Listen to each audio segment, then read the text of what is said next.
Solved how to fix Volsnap.sys blue screen errors, BSOD, in Windows. 1. Disconnect external devices. 2. Repair Windows OS in its safe mode using an original ISO file or installation disk. 3.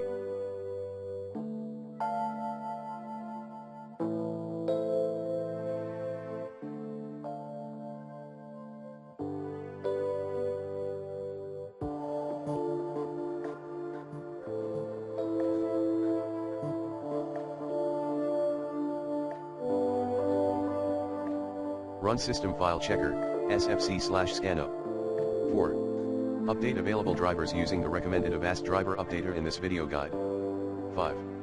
Install latest system updates.